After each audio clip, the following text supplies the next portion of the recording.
start recording. I will start streaming. Oh, yeah, give me that 1, 2, 3 gimmick. Yeah. Ready? All right.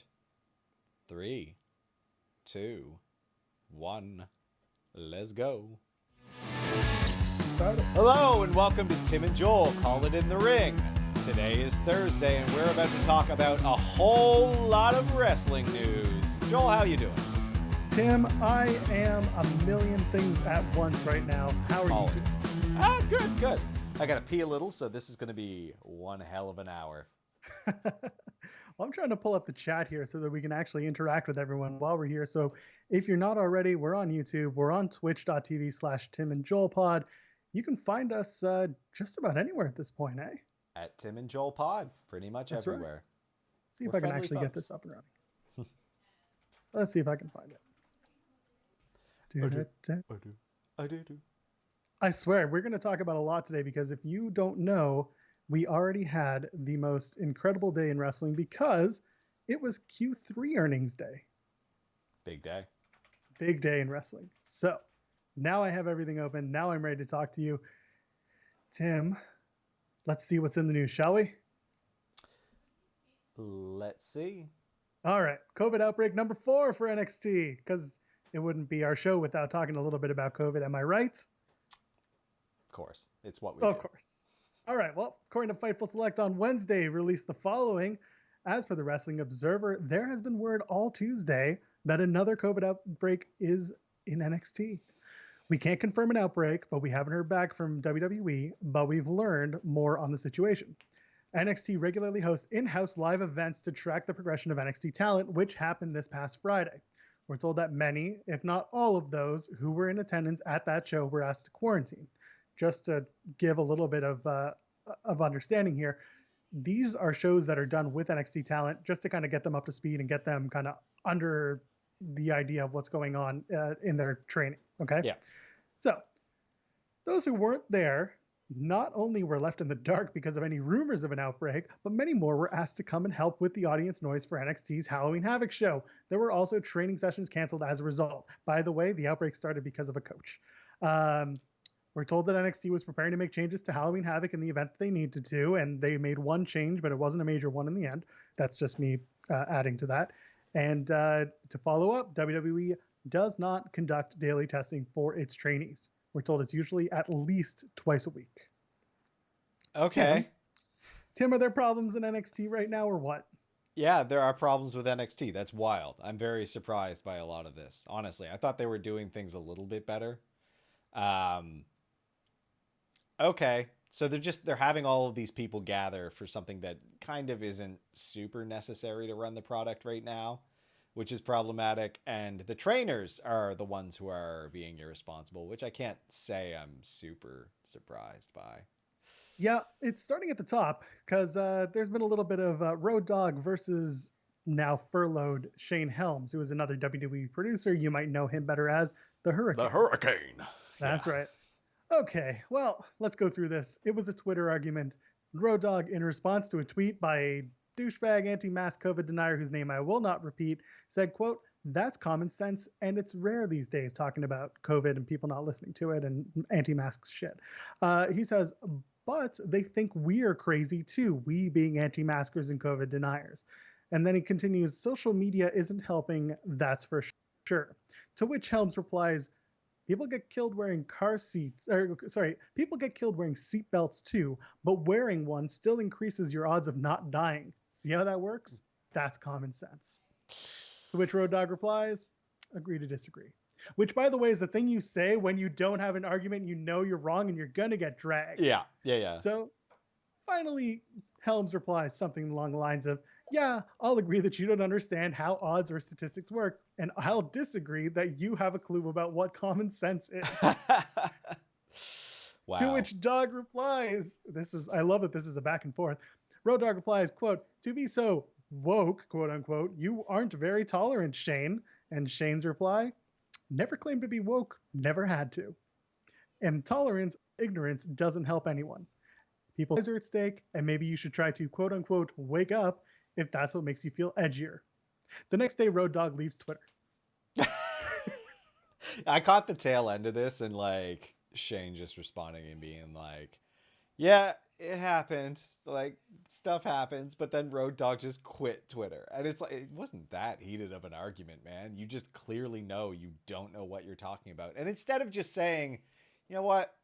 Maybe I put my foot in my mouth. Maybe I should rethink my position on this. He's just like, no, I'm right. I was like, He just okay. doubled down. Yeah, on Anyway, nothing. He doubled down on no real, like, tangible opinion. He just wants to be on that side, which is so dumb. And there's so much of it just everywhere. But whatever. Whatever. to the point where Bronson Reed, current NXT superstar, says, quote, if I've learned anything from this pandemic, it's that a lot of people are selfish pieces of trash. I don't even get how you can care. Like, this is so not that inconvenient. I really don't get it. Anyway. Well, Tim, we'll get one thing out of the way. Earlier in that report, I said that some things may have had to change in case anyone was sick. Indy Hartwell was the person who had to change, not because she's sick. She did not test positive for COVID-19. She was just in one of the classes with the coach that was teaching who was testing positive. So she is in quarantine. She's at home. As a result, Indy Hartwell was the one in the screen mask last night during Halloween Havoc, which you could pretty much figure out. It was during both Gargano matches. So exactly. Yeah. I did notice that Ghostface was a little sturdier than I would have expected, though. So. At one point, I thought it was one of the newer name-changed recruits, like Tony Madra or any of those guys. No, turns out it's just going to be Indy. Like I knew it was going to be Indy, but I was like, that's a dude. Anyway, speaking of dudes, someone's got a new name. Do you hear about this? No, I didn't hear about this. Yes, Matt Riddle has a new name, and it's just Riddle. God, I hope they dress him like a knockoff the Riddler. Riddle me this, riddle me that. Whose idea was it to get rid of the name Matt? I don't know. That's such a benign, like, what a pointless change. Why? No, because from an SEO standpoint, if you're searching Matt Riddle, given his background and the current lawsuits against him, it might be a little easier. See, they're playing 3D chess. I'm behind here. It's a convoluted pool if you just search Riddle. Yeah, it's also useless, but okay, cool. So we'll go back to Fightful Select. The Matt Riddle versus Sheamus match on Monday didn't just get acclaim from fans and critics, which is true. It's actually part of my hits this week. I will be upfront, even though I don't like Riddle. That match was great. Fightful has been told that Vince McMahon particularly was, quote, fired up about the match and was complimentary after it closed to those involved. It said that upon arriving backstage after the match, Sheamus, Riddle, and WWE producers were all very positive about the match. So it seems as if the match went particularly well and had a big impression on Vince McMahon. He made the call to change Matt Riddle's in-ring name to just Riddle, a more serious character presentation, whatever that means. And we're told Matt Riddle is supportive of the idea, insofar as Riddle tweeting about an hour after this whole thing started, people, it's okay. I've been called Riddle most of my life. I actually prefer it. It's my real last name, bro. Do I believe that he's been called Riddle most of his life? Absolutely.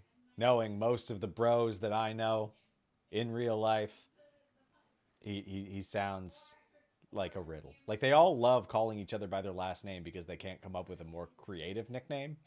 So, okay. Cool. Speaking of creative nicknames, no, you know what? I can't really segue into this one. Kylie Ray, she missed Bound for Glory this past Saturday. I know you watched the show, so did I. A lot of people were upset that there was a bit of a bait and switch because Impact, at the very last minute, when the match was about to start, decided to announce nothing and just brought out Su Yung for the Knockouts Championship match, taking on Deonna Purrazzo, in which Su Yung won the match and therefore the Knockouts Championship. So first of all, it turns out that Kylie was slated to win that championship had she been there. So not such a great situation. I won't link to the Fightful article. It's already out there. You can find it anywhere. But I will call out people like Brian Alvarez from Figure 4 Weekly for some pretty shitty reporting, talking about whether or not this, or really saying she was pulled due to injury when nobody knew that. There were a lot of assumptions tossed around, and I'm going to give it to Les Moore, who hosted and now is back to hosting the Talking Sheet podcast. And he came back just to talk about the coverage for this and calling out guys like Alvarez and Meltzer for going off on Kylie Ray without knowing the story. Yeah, So, I mean, okay, so the commentary team for Bound for Glory, it was pretty pointed that they didn't like commit to any answers there. And I thought they handled this pretty well, honestly. Like they went with Su Young, the Su Young reveal, because like, okay, well, this is still something that we can use that's interesting and that'll get people hyped. And like, they they played her music, which was the right thing to do to just kind of leave the mystery because they couldn't possibly say like they did the right thing, not jumping the gun and saying like, oh, she got beat in the back, not or like not knowing what was going on yet. So like this right. was the only path they could take, and I think they did a good job of handling it. But it is really crappy to see that people are like jumping the gun and saying other things like injury when it's like, no, if that were the case, they could have communicated that a lot clearer. There's something going on that like maybe we just don't kind of speculate and put it out as reality right now. So Yep. I fully agree. And to be quite honest, it made no sense at the time. And it made absolutely no sense to go off and start pitching ideas for why she may not be there, given the history that she has. yeah, So that was pretty frustrating. To give you an update from Fightful Select on Wednesday, we're told that there's no bad blood between Impact and Kylie Ray. Company is hopeful that she'll be able to return in the future. They have tapings on November 17th through to the 20th, and they have left a lot of story related points open ended in case she does make those tapings. They're not pressuring her to do so, and none of the roster has heard from her as of Tuesday morning. Again, Bound for Glory was this past Saturday. She had driven into town, I believe even checked into the hotel in Nashville and just did not show up, but she's okay. That's really all that matters. She's okay. She's communicative, and it's none of our business as to what's going on. We'll just move along, shall we? yeah, let's. 1 second. I guess we got an issue with the audio on YouTube again. Wonderful. I don't see how. I'm willing to just go and tell everyone go to timandjoelpod.com Yeah. because it's all working there. All right. Yeah. Like it should just be that track one under my name. So I don't know. Extra strange. I see it there. I see it for you, but let's move along, shall we? Okay. Yeah, we'll just crop it out of the recorded version because that's what I like. Yeah. All right, let's talk about Ronda Rousey. When was the last time you heard about Ronda Rousey? I don't know. Why? Why are we talking about Ronda Rousey? Well, apparently her arrest from 2019 on Raw was used in a Trump document. That The look on your face. Fake one? The fake one. So there was a document today naming and shaming any celebrity who has endorsed a non-GOP nominee, and it surfaced today. It was called Helping the President, and it was conducted by the Health and Human Services. Health and Human Services. Like a Health and Human government Services. body? It was a government body. That seems illegal, but I don't know how America works. Like, why? Well, here we are. In Canada, you're not allowed to use your office to help with your reelection. Oh my God. Yep. I saw the nonsense about Billie Eilish destroying America, and some it's others. Basically the same list at this point. Yeah, that's so stupid. So that's like it gets better. So okay. Health and Human Services, they sought to rebrand the coronavirus campaign. They vetted at least 274 celebrities for stances on gay rights, gun control, and the 2016 election before allowing them to participate in any planned HHS campaigns. Rousey's name came up because she not only donated to Bernie Sanders' campaign in 2016, but she was also singled out as having been arrested at a WWE event in 2019. That's so stupid. That was the Raw before WrestleMania and the angle with Becky Lynch and Charlotte Flair. Yeah, I know. That's unbelievable to me. Unbelievable. We're not going to forget that Donald Trump legitimately believed that Vince McMahon was blown up in a limo in 2007. All of this makes me so sad. That storyline, it was subsequently it was scrapped because the Benoit murders happened a few days later. Yeah. But Triple H told a story on Opie and Anthony in 2008 about how after the limo exploded, there were calls from Trump saying, "Oh my God, something happened to Vince. Is he okay?" I don't want to hear that. That's Vote all if so you're upsetting. listening. If you're listening and you live in the States, vote. Get out and vote. Let's talk Q3 earnings call, shall we? Sure. Tim, we're going to talk about money. We're going to talk about power. We're going to talk about. It's a really wow. I wrote a lot about this thing. All right, let's talk about the two new people who are flanking Vince McMahon by his side, other than Stephanie McMahon. One of them is Nick Khan. He is the new president and chief revenue officer. He had a lot to announce actually early in the call. He announced that Total Bellas season 6 will be premiering in November. There will be a show on A&E called The Quest for Lost WWE Treasures, hosted by Triple H and Stephanie. There will be standalone documentaries for Stone Cold Steve Austin, The Ultimate Warrior, and more. And quite frankly, the most amazing thing that came out of this, the most blockbuster announcement, was that WWE will be working with Netflix on a Vince McMahon documentary, one of the highest budgeted documentaries of all time. Bill Simmons and the director of Firefest are involved. This is big news. Tim, Interesting. you made a face. Tell me what you think. I just don't think that it's going to be worth a damn. Like, I don't see Vince McMahon. I don't know. Maybe they get him. Maybe they get him. And they dupe him into being real in front of the camera. And they put out a documentary that makes him very angry. Because that's the only type of Vince McMahon documentary I want to watch. At the end of the day, he's going to have final say over what goes out. This can easily turn into the same documentary McMahon that WWF released back in the early 2000s. Yeah. It was just all about Vince McMahon's background and his childhood, and tell a few extra stories you may not have heard before. Yeah, I don't know. I feel like he's not stupid enough to make any mistakes with this, which means it's going to be garbage I don't want to watch. Yep. On the WWE Network front, they're uncertain of when the alternative options that they're talking about will be implemented. That's a tiered system. So right now you have the free WWE Network, which is what, $9.99 American, and then you have, or sorry, the free one is free, and then you have the paid. The paid is $9.99 American. Yes, WWE makes you pay for free. The tiered version that they were looking at was something like $14 a month, and then $9.99, and then maybe a $4.99 for light, and then a free version. Difference would obviously be what content you're given. The highest tier would get you access to everything, and so on and so forth. Hey, the free tiered version is going well for those who want to check it out. Apparently, the numbers are up because of the free tier version, because free is free, right? There's nothing really on there I care about. What about our Truth Game Show? Is that on the? I watched the whole season. There's nothing else, is there? I don't think so. There's other stuff. It's not that many episodes. Series. The you don't want to watch the conversations? No, I don't care.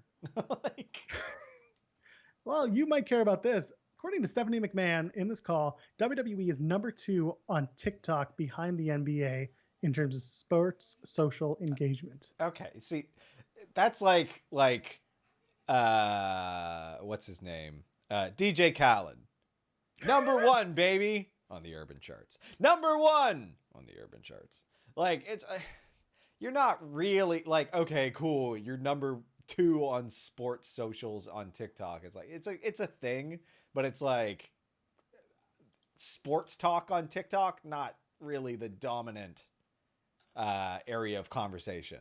Not what the kids are doing so much, but anyway, whatever. It's the same thing with Elias. Elias went to number 1 on his charting album, and that number 1 is in like the soundtracks.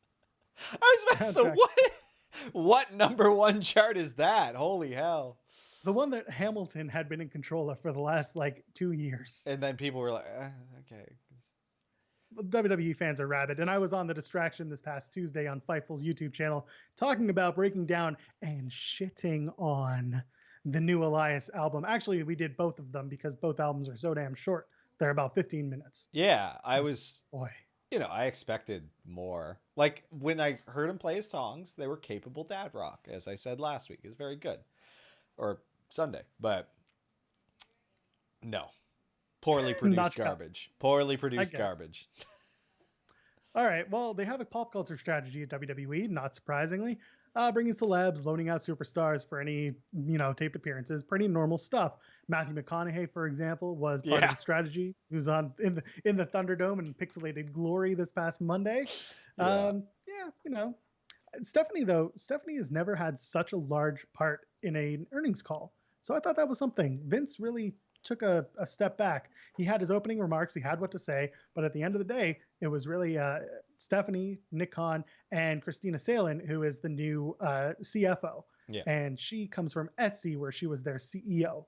So it's pretty impressive. I'm not going to get into numbers, but I will say some of the more important things that Salen had to say uh, include that the furloughed employees from WWE that were everyone who was furloughed through the pandemic, they're supposed to be brought back in Q4, which is through the end of this year. 25% of the employees were furloughed. So as a result, Q4 numbers will be lower. There's no Saudi Arabia event, so therefore no Saudi payment. That's really the most important stuff that came out of numbers that I want to get into because that just, numbers. You can listen to WrestleNomics. Brandon Thurston does a much better job with numbers than I do. I can give you the overall. How's that? But then they asked about ratings. They Oh, opened it up to questions. And the really? first question, yeah, they always do because anyone who's a shareholder can ask questions. So someone asked about the ratings and the impact of the value of the product. Ratings are down, but engagement is up. And this is true, especially through socials, YouTube, again, TikTok. It's legitimate. Snapchat, Instagram, Twitter, they are really running the game when it comes to social engagement. Yep. And regular TV has lost eyeballs. Do you have a cable subscription? No, I haven't had Neither do one for I. like 8 years. Exactly. Consumption is up through other means. In other words, ratings are going to go down because people aren't necessarily tied to TV. Yeah, because we're The old very way. bad at measuring that. So like engagement being up is what matters more than anything. And like if you are a WWE shareholder, think about their power play where they went to try to control those Twitch feeds and things like that. Like yeah, don't be too concerned if the ratings go down for the geezer pleaser like television medium. And they're certain that the TV rights are going to go up. They will make more money on their TV rights. And they will. You know why? Yep. Because TV is dead. And TV is looking for ways to save TV. And they're paying through the nose for other content creators to bring eyes away from the other platforms they're on to bring them to TV. Yep. And like eventually like those network deals will probably become not so very lucrative, but the WWE network will. So, Exactly. And speaking of networks, Thunderdome. hmm. Thunderdome's going to be up at the Amway Center until the end of November. And then there's talk about the ECHL hockey team playing in Orlando and also the Orlando Magic potentially coming back to Amway as well because the NBA is looking doing a bubbleless 2021, whatever that's going to mean. Okay. I get it. It's still a pandemic, but who knows where we'll be in 2021. Hmm. Anyway, the point is, Salen said that assuming that things are going to be the same through the end of the year, Thunderdome's going to stay. They're just going to move venues, whatever that means. And they have plenty of places to go because nobody else is running shows. Yeah, So, like there's no shortage of available event space. yep, they just got to find a place that's going to actually accommodate the power and the structure of Thunderdome Yeah. because that's all it is. They were asked about NXT ratings. And of course, last night, for the first time in a while, NXT had very strong ratings. We'll talk about hits and misses on NXT and Halloween Havoc last night. But Nick Khan did congratulate NXT, said they were particularly strong, said that network subs are actually higher, even though NXT, which used to be a network original, is Yeah. no longer on the network. That's pretty good. USA's happy. They're comfortable. They want to keep going, and they let Triple H grow his product. Yeah, like he's doing a great job. So it's good. The rest of the call, pretty piecemeal. You can, again, get it on WrestleNomics. You can get it just about anywhere. I'll be perfectly honest with you. The call ended very abruptly, like 2 minutes to the top of the hour. It wasn't thanks for coming. It was more like, we got to go. And it was like Tony Schiavone, WCW in like 1999. We're out of time. We got to go. It was very weird. Out of the blue, just kind of, that's it. Something So came up. something happened, and you're never going to find out, but it was definitely one of the more jarring ends to a call. But you know what's not jarring, Tim? Big E. Unless you're, watching him gyrate. Yeah. or being thrown around by him. That's Oh, probably that's pretty true. jarring. That is. So his solo run was actually pitched by Daniel Bryan, who is effectively on the SmackDown creative team. Big E was talking to Gorilla Position earlier this week and said, quote, I have to give credit to Daniel Bryan. The idea for the solo run was from him. He's the reason, not just, hey, E. He's actually part of the process, and he's the one who said, this is what we should do with Big E. It just feels like an environment where I do have a voice and I get to do what I want by any means. That's pretty impressive, considering Big E is now slated for a big push. Yeah, and he's doing well with it, and it's being built well, and it's being built like slowly, properly. So like, good. I'm surprised. I didn't know Daniel Bryan had like a lot of creative pull. It's good. He seems like a good guy, so it's good to see that he is a good guy. And Big E's push so far has been handled in a way that I don't loathe, because it could have been done so poorly. So, yep.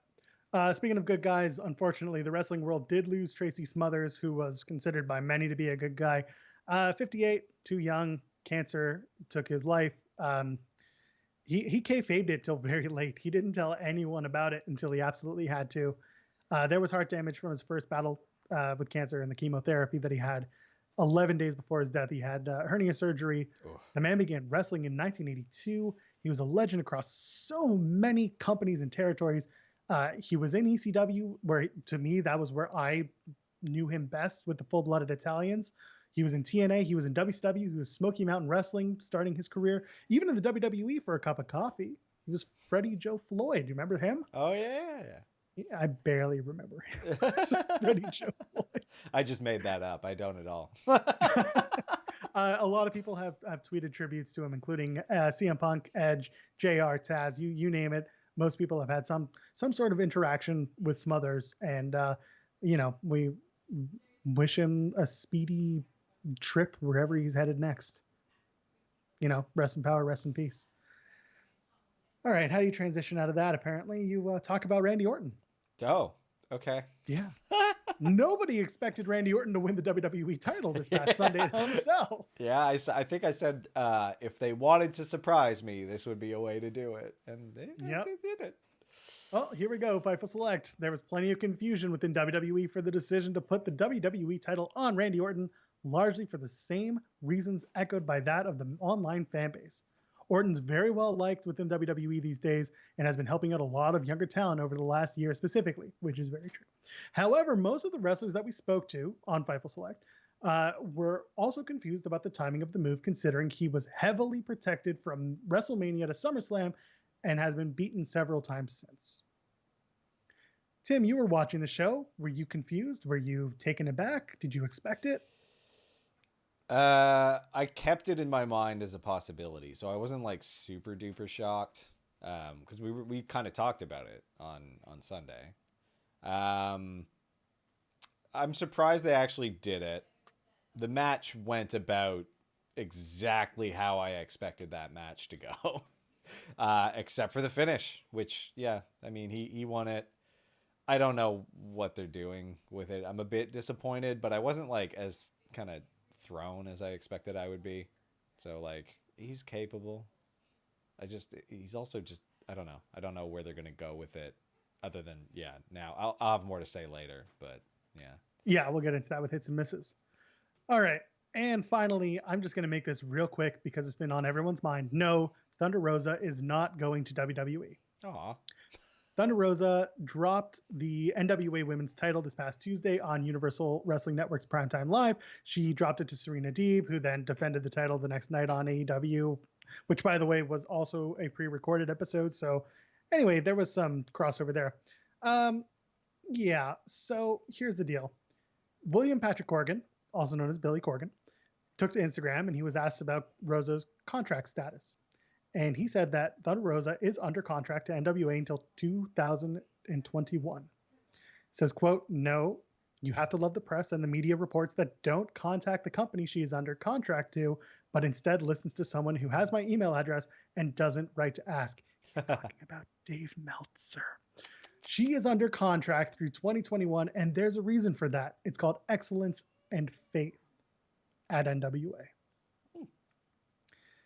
So there you go. Thunder Rosa Wow is an impressive, amazing competitor, and she will go far. Unfortunately, WWE is not her calling place right now.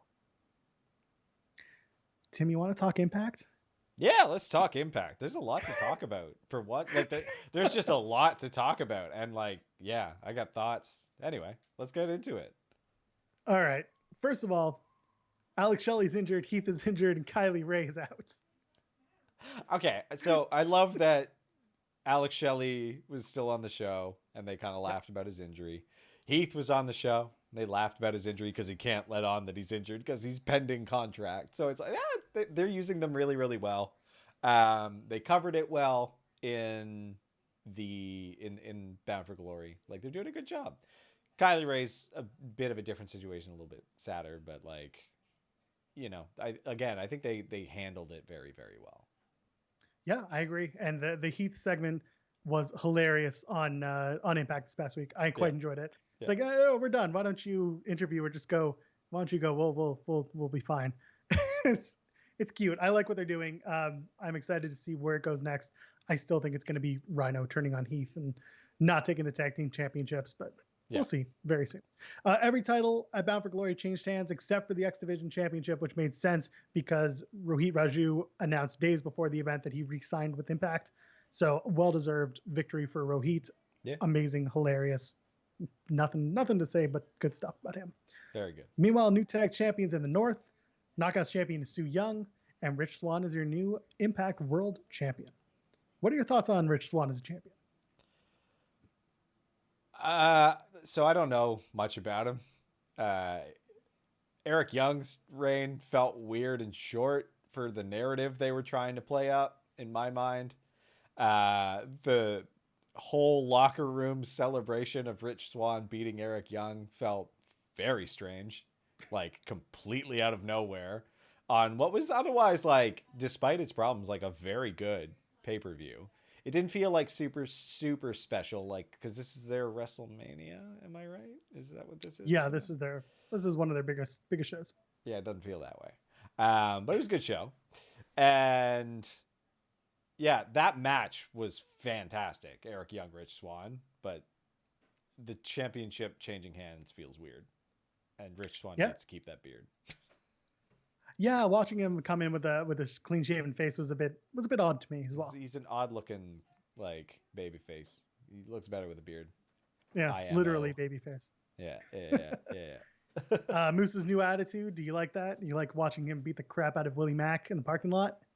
That I didn't mind. I didn't mind that from Impact. The Bound for Glory, it was a cinematic match, kind of. The noise of that training ring was so distracting for me.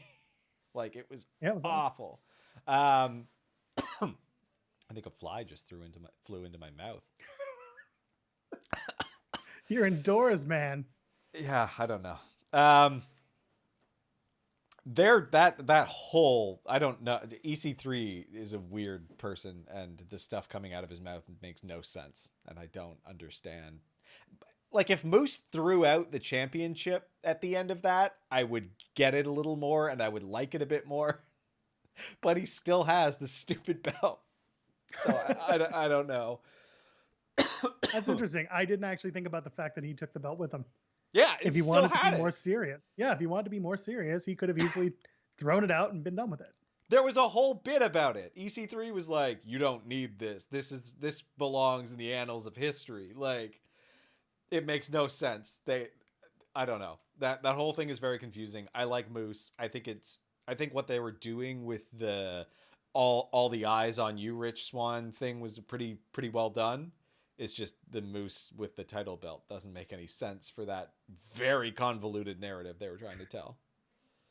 And finally, Tim, I need your reaction. No! No!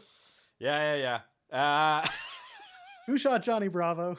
It was so good. It was so hokey. I've been mostly annoyed by all of the segments about the wedding until the actual wedding, at which point they're just like the fact that they kept hinting like every few seconds for like what's going to go wrong, where is this going to go, and just like okay, we made it through that. James Mitchell is fantastic. It's James Mitchell, right? That's his name. Yep. Father James James Mitchell is Mitchell. fantastic. I remember him from the very brief time that I was watching TNA back in the day, like around Oh when yeah. Gail Kim switched over. That's when I started watching. Jeff Hardy was there. It was a really good time. I remember him. And seeing him come out and do a tremendous job was really, really fun. And then, yeah, what ultimately happens is a man gets shot, which, okay. Never before in a wrestling wedding have we seen a man get shot. If you're going to do the trope, at least elevate it. And they sure as hell elevated it. So is he dead? Boy, Is he fired? He'll be resurrected at some point, I'm sure. But I mean, it's Rosemary, and she is the queen of the undead, so something's got to happen, right? I loved their borderline copyright infringement with the Nightmare Before Christmas, like just lifting the font entirely. It was very campy and wholesome. I enjoyed it a whole lot. And the thing with Impact is that if you ask any of their stars, any of their wrestlers, they're all really happy to go to work because it's campy and hokey as stupid as shit, but they love it because it's and fun. They get paid fairly, as I recently discovered. I honestly they get paid fairly well. I thought they were all very poor, but they make a living. No, that's the NWA. That's the NWA contract. Well, Billy Corgan's a libertarian, so. Oh boy, here we go again. Where was I about the Impact thing? Nope, I can't remember, so it must not be important. Impact, go check it out. It's so Bound much for fun. Glory was great. Impact's good. It's probably my number 2 favorite wrestling program now, as of this week. Yeah. We'll skip over Ring of Honor. I'm sorry, Ring of Honor, but the Pure title has the finals. They're set. It's Jonathan Gresham taking on Hot Sauce Tracy Williams. It's gonna be good. And if anyone had Williams, Jay Lethal taking on Jonathan Gresham in a battle of the World Tag Team Championships, I'm sorry, Bracket Buster. We're gonna see who the Pure champion is. Now, I guess next week. Ring of Honor is It's probably Mrs. my number 6. Ring of Honor is probably my number 6. Oh, come on. Come on, Tim. It doesn't do it for me. It's a certain amount that it takes. All right, are you ready for hits and misses? Yeah, let's do it. All right. Who's first? We're going to talk about let's do Hell in a Cell. Ooh, yeah. Yeah, what'd you like? Bayley versus Sasha was tremendous and should have been the main event. But that was easy. So good. Should have been the main event. Like by far the best. It was a good pay-per-view. They had a couple of low points, but it was a good pay-per-view. Yeah, it was a very good pay-per-view. Could have dealt with Bayley and Sasha and Roman versus Jay. Yeah. I didn't know what to expect with Roman versus Jay opening that match, but it turned out to be an excellent opener. Maybe a little too long, but overall enjoyable. Bayley, Sasha killed it. Yeah, I got really nervous with the Roman versus Jay at one point because it seemed like they were going to do like a screwy finish with it, and like they were going to do the DQ again. Yeah. And I was so like, don't do it. Don't do this. Like, what is this match even? But it went in a way that I really enjoyed. Not a ton of wrestling, but a very, very good storytelling moment. Good stuff. It was, looking forward to Friday, and we'll do a SmackDown review real soon. Let's talk about what you didn't like at Hell in a Cell. My thing, okay, so a couple of announced matches didn't really go like how we thought they were gonna. Like the opener was a 24/7 title match, which was weird. Did not expect. Didn't, and then I just didn't. Slapjack versus Bobby Lashley, like ending exactly how you would expect. Like what are Retribution? They're just a bunch of like goth nerds who get their ass kicked every single week. Like it's I feel bad for Mia Yim. Like I said, the smartest person in the group right now is Mercedes Martinez for getting out of the Retribution stable. Very wise. I agree. That was not great. Was not a fan of that. Other than that, you know what? Randy Orton versus Drew McIntyre didn't really do it for me. Great match in the terms of it happened, and the two are really good workers. But it's a capable match.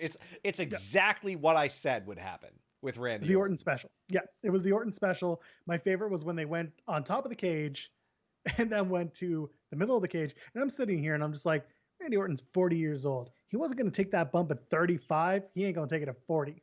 So watching Drew take it was fine. Take what? Take his 10-foot fall? Like, by God, they broke his back. He fell almost as high as one of the tallest ladders under the ring. Like, it wasn't going to happen any other way. They weren't going to do it. I know. Like, it's just like it just shows how much things have changed. That it's just like there's no danger to this match. We might as well just retire it. Like, I don't like that there's a whole pay-per-view of Hell in a Cell matches because the match itself is meaningless. It's just a regular match inside of a stupid cage. Like, it makes the sight lines worse and nothing else. All red everything for the cage. Ugh. Did you notice that? Between the red cell, the red bolt cutters, the red pipe. The lightsaber, you mean? I was scrambling for a GIF that I couldn't find of like, yeah. Oh, that was Hell in a Cell. Let's talk about the other red thing. Let's talk about Raw. What did you not like about Raw? What didn't I like about? I don't care that I don't want the Fiend in the title picture at all. I especially don't want two very slow workers going against each other. Like Randy Orton versus the Fiend is not something I care to see at all. Like, it's going to be like the big 5 moves from each of them repeated a few times while they lie on their back or do rest holds for 15 out of a 30-minute match. No, 25 out of a 30-minute match. Like, yeah, that's I don't know if they're going to go right there. I think they still have to get through Drew and Orton. I think the Fiend's just kind of going to be in the background. Yeah, it's just weird. It's like, is that where they're going for WrestleMania for this? Like, I don't give a... That'd be awful. No, it'll be Randy Orton versus Edge. Yeah, that's where we're going on that one. Yeah. If we do Fiend and Orton, it would be at the Rumble, I think. Just to keep the Fiend active and not put in the Rumble, because the Fiend in the Rumble is just a death wish. That'd be worse than that. Like, again, it does feel like a very Royal Rumble title match. Like, the ones that no one ever changes hands is boring. Who cares? Like, I have a feeling Drew will have the championship back sooner than later, maybe as early as TLC. And maybe even Orton versus Fiend doesn't have to be for the championship. That would be better for me. I just don't see how they're writing the Fiend running up against these guys. Like, what's he got against Randy Orton, really? Like, why is this even a thing? They didn't really introduce that to me. Then I don't care for that. Well, back to Raw and Retribution. Mia Yim was possessed, and Retribution lost another match. Yeah. That's and not the promo they cut was what it was, as Ali basically said, we lose a lot, but we lose when we want to lose, and we win when we want to win. And we're sitting there saying, y'all haven't won anything. Do you remember last week when I said, like, God, I hope he can save this? I can't. A lot of people were in the same boat. That was lame. That was so lame. Not a big fan of the Women's Survivor Series team being named and not having spaces won for it. Could have been smarter. Just all the guys are fighting their way in. Why not have the women do it? On SmackDown, you know the women are going to fight to get their spots. Yeah. It's almost inevitable. This all felt like such an abrupt shift. It's like, Survivor Series now, because like their schedule is so quick now that it's like you can't really digest anything. Like, there's no Raw after a pay-per-view. It was just like, all right, Survivor Series mode. We're doing qualifying matches. We're doing this whole thing. Like, it was so abrupt to me. Louis Dangor from Wrestle Talk had basically said that when the matches were announced for the qualifiers for the men, it was something like almost every single guy in the matches were newly minted Raw talent or had just been on SmackDown. The only one was, I think, Keith Lee, and Keith Lee has been on Raw for like a month or two since after SummerSlam. Yeah. So I don't know. Put on your red shirts, boys. Like, it feels so empty. Like, yeah.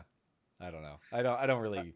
This thing like this pay-per-view had some meaning here and there. Like they every few years they do like a really good one that feels like well done, really thought out, and the matches feel meaningful. But like I don't know. Then there's always these intervening years that just have this. We're doing it because this is what we do. Feel.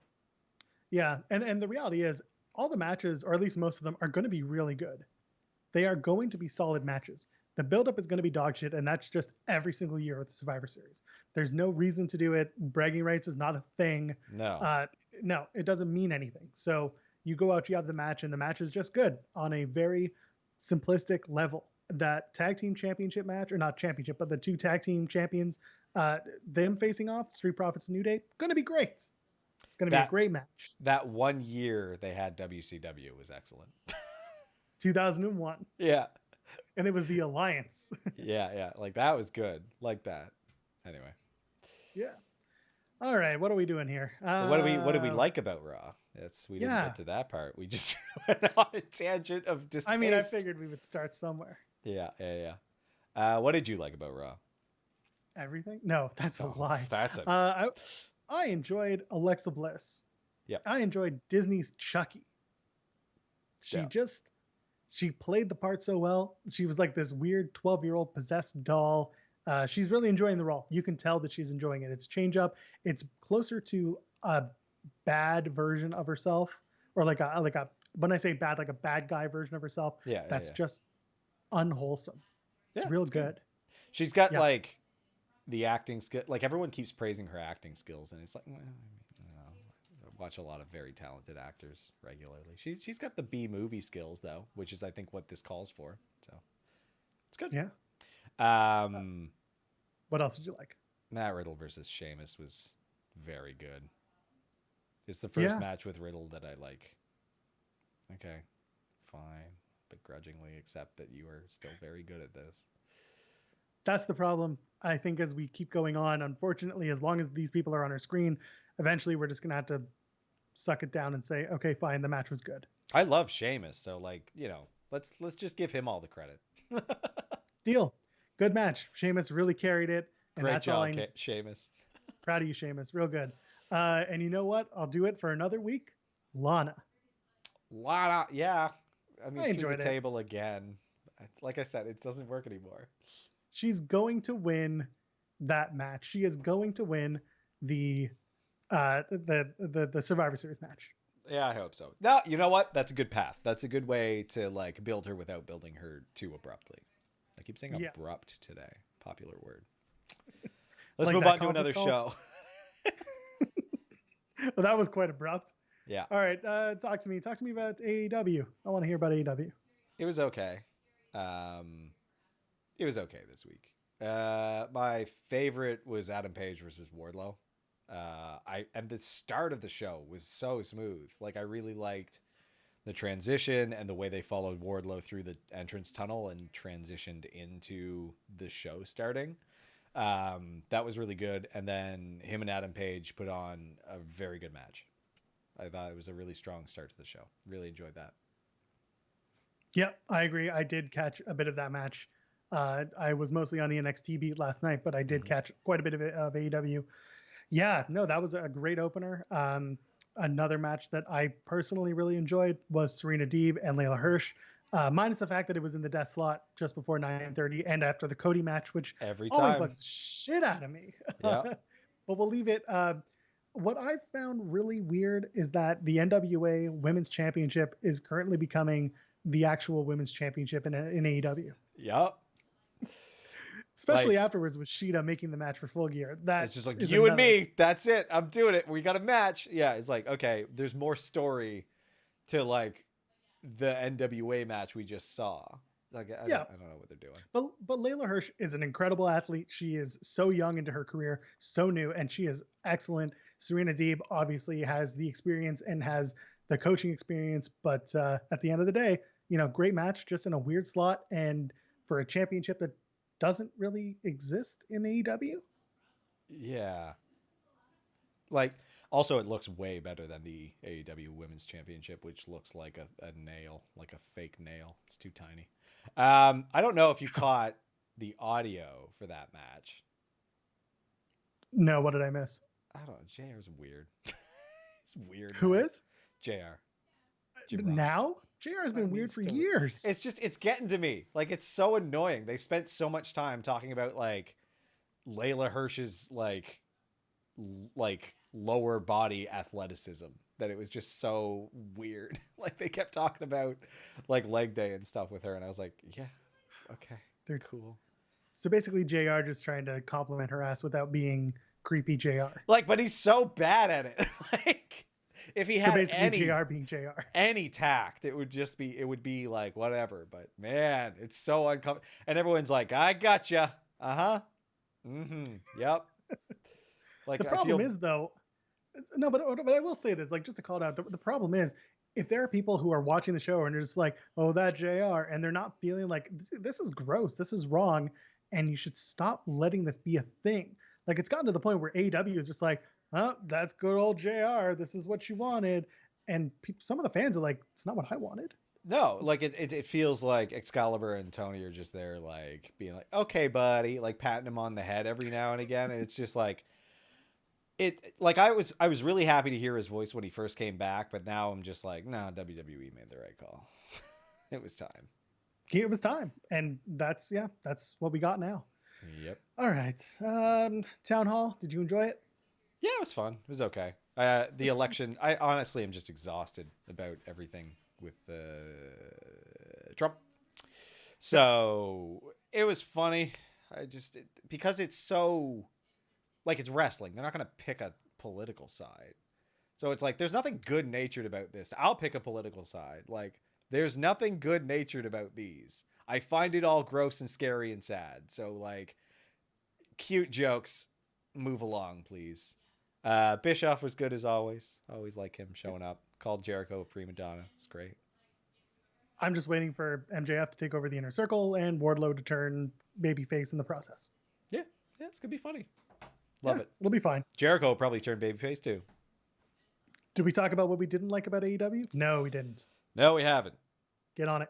Uh, Sean Spears, like I don't know, sucks. He's a Canadian boy from Niagara, right? But it's just like he feels so aimless. He's got his stupid glove and Tully, and it's just now he's fighting Scorpio Sky. Feels like Scorpio Sky just gets thrown at people when they don't know what to do with either of them, all the time. I feel worse for Scorpio Sky, who is the younger and more credible athlete of the two. Yeah. Spears brings a lot to the table in terms of training, in terms of opportunities for younger talent to learn from. But yeah, there's not a lot there for Spears to bite down on in AEW. They're just struggling to write. Yeah, like I don't write something. Yeah. Do your job. For me, I could really deal without the elites and their titles and their and the way that they need to make the stakes even higher by saying, if I lose, I can't challenge for this title anymore. Thanks for letting me know who's going to win. Yeah, well, no, because I mean, obviously Cody didn't win his match, but this time around, there's no way that the Bucks lose the match. Yeah, exactly. And then what? Next year around this time, it's going to be Kenny Omega with the TNT title being like, if I lose this match, I'll never be able to challenge again. I don't need it. Yeah, I don't know. It's just like an easy lever they can pull, I guess, but it's real boring. Yeah, you know what? Those two are going to have, and here's the thing, the four of them, FTR and the Bucks, do I believe that they can have a good match? Yes. Do I think it's going to be this blowout, oh my God, it's amazing match? No. Because if you go back to the American Alpha versus FTR days, or when they were the revival in NXT, the thing was, American Alpha was a team that was very map-based. They were map-based wrestlers, just like FTR, no flips, blah, blah, blah. But the matches were solid because they were technical. The Bucks are not technical. No, not at all. So one of the two teams are going to have to match the other in terms of style, because otherwise it's a big clash, and I don't know how the two teams expect to work so well together with all this chemistry they think they have. Yeah, I don't know. We'll see. Like every time I feel like AEW's hyped, like it's the ones that I wasn't expecting to be tremendous that end up being tremendous on AEW, because they keep overhyping matches that aren't ultimately that exciting. And right. Like it's like the only one who's been able to consistently deliver is Moxley. Yeah. In my opinion, like the only one who has been every single match, very good work, Moxley. he and Eddie Kingston are going to have a great I Quit match. It's Yeah. going to be brutal. It's going to be a lot of fun to watch and a lot of cringe at the same time while you're watching these two beat the crap out of each other. Speaking of Eddie Kingston, I didn't really like his match versus Matt Sydal. No, it's pointless. Yeah. It felt pointless, but on top of it, Sydal got a lot in for someone who is facing the challenger for the AEW championship. I get that Sydal's on a winning streak of 4 matches, but it just felt I kept looking back up and down on my TV screen and being like, this is going way too long for what it is. Same. That's exactly how I felt, and like it should have been a squash. And I don't always like that because it really, really hurts some guys. But like Matt Sydal can get squashed; it'll be fine. You like in his debut here, you watched him like beef it, and then he wins 4. Like that's fine. But Eddie Kingston's on another level because he's literally fighting for the championship. Matt Sydal's probably like, if he sticks around at all, a few years away from that. So like you could have squashed him here. Yeah.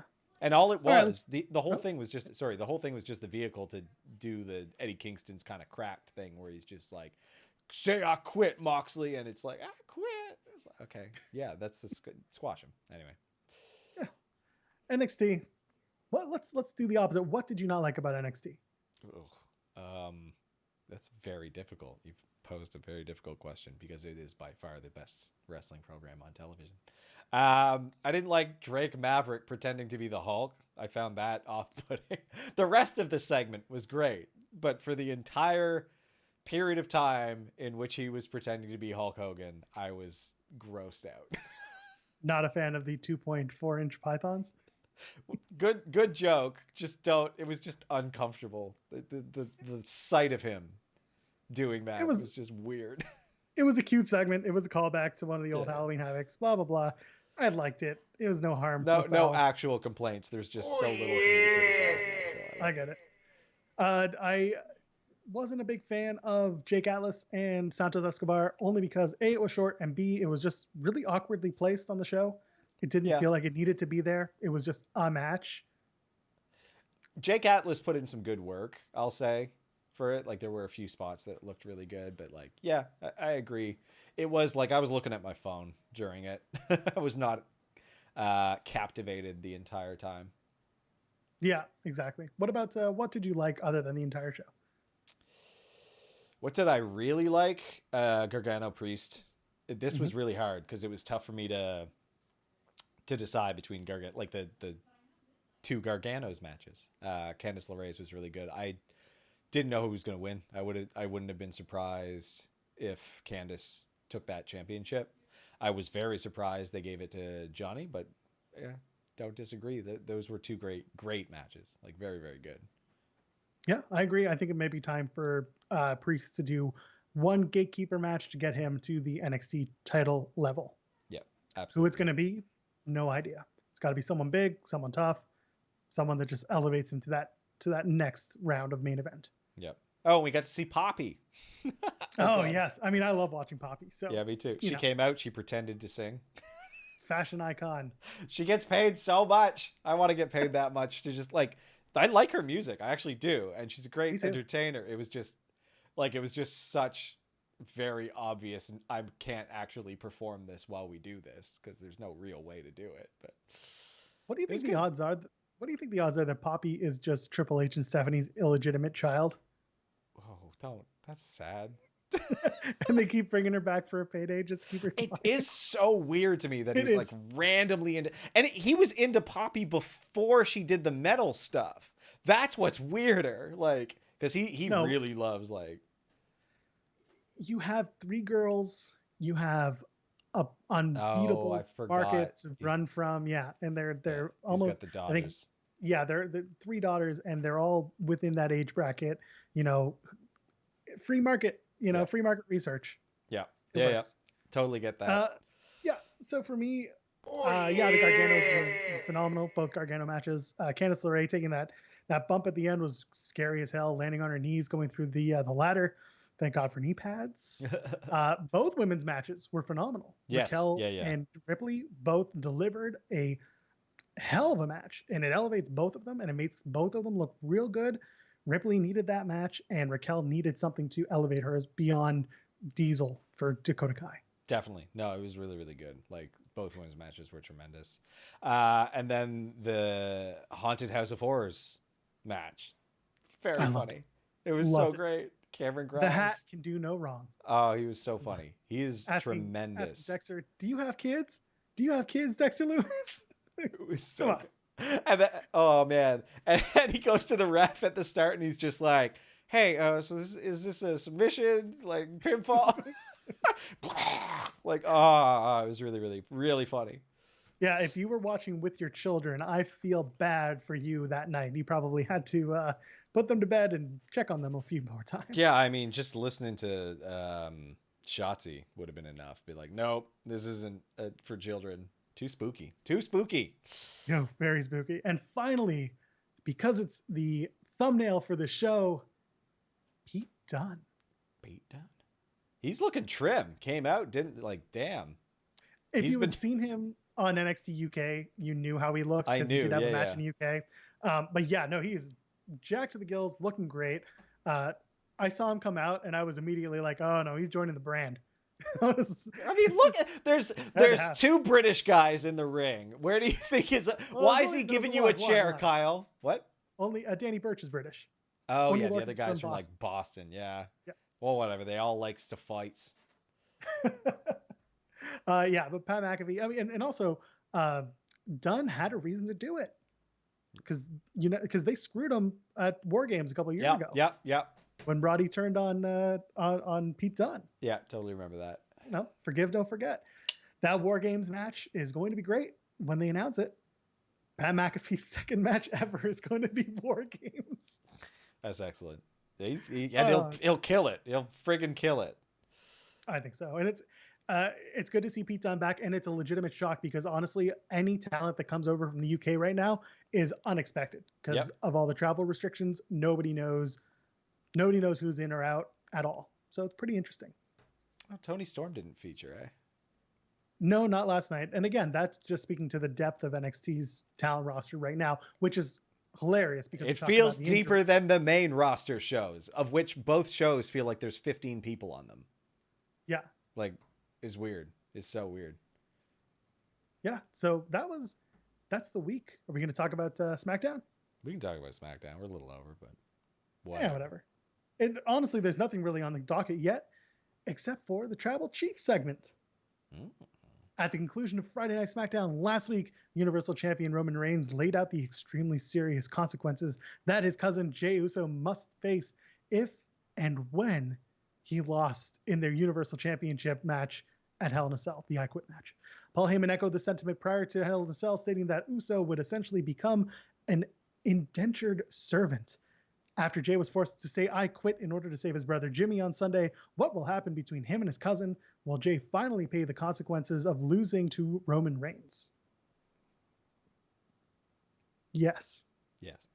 Yes, he will. Yes, he will. And I feel like eventually he's going to see the light and he's going to change and he's going to be with his cousin. This is going to be a good look. I think the way that this has been going so far has been very, very well done.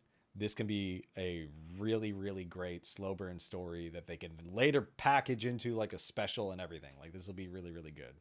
This is going to be an iconic thing, I think. Yep. And this is the best storytelling in WWE right now. In a long time, it feels like. It's very, very good.